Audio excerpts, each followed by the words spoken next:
Muli na naman tayo nagbabalik, mga kapwa ko coder dyan na beginner or also may mga experience na din sa pagko-code. So, ngayon naman, dadako tayo dun sa isa pang inihanda akong program which is salary calculator. No? So, dito, ah meron tayo ditong mga input, no? Input pa rin naman yung ginamit natin para sa user info. Ginamit natin yung float para sa basic salary kasi pwedeng may decimal at integer naman para sa overtime hours. Then, so paano nga ba gumagana yung computation niya? Dadako tayo dito sa main computation section. So, ngayon, kukunin natin ang computation, no? May tatlong main parts yan. Yung overtime pay, gross salary, tsaka net salary.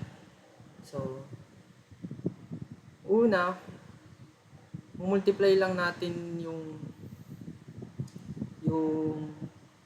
overtime hours by 150. Yun yung overtime pay, no? Yun yung magiging overtime pay ng isang employee. Then, pagkatapos, i-add natin sa basic salary para makuha yung gross salary. Ito, dito, i-add natin siya. Then, kukunin natin na yung 12% na tax at ibabawas sa gross. Yan ang net salary. Ito yun. Nakikita nyo dito. Kaya may 0.12 dyan. Kasi, yung 12%. Tapos dito na makukuha yung pinaka net salary niya overall. Dito.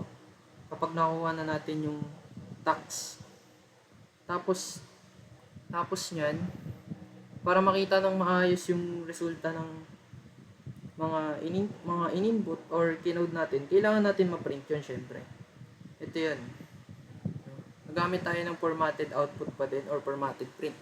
So, ngayon itetest na natin siya para mapakita sa inyo. Pangalan ko na lang ulit. Tapos, kunyari, sahod ko is 560 per day yun. Tapos yung overtime ko is 3 hours. So, ito ang lalabas niyan. Employee name, pangalan ko syempre. Tapos, ito nga yung salary ko. Kasi kaya may decimal tayo dyan. Kasi float yung ginamit nating data type. Pati dun sa may overtime. No? Yung oras. Tapos yung gross natin dyan is ito. 1,110. Tapos yung pinaka-tax natin itong 121.20. Tapos mababawas na dun sa net salary natin. Ito yung pinaka sahod natin, no? Ito. So yun lang mga kapwa coders dyan. Basic lang naman yung mga hinihanda kong program. So yun lang. Maraming salamat sa panonood.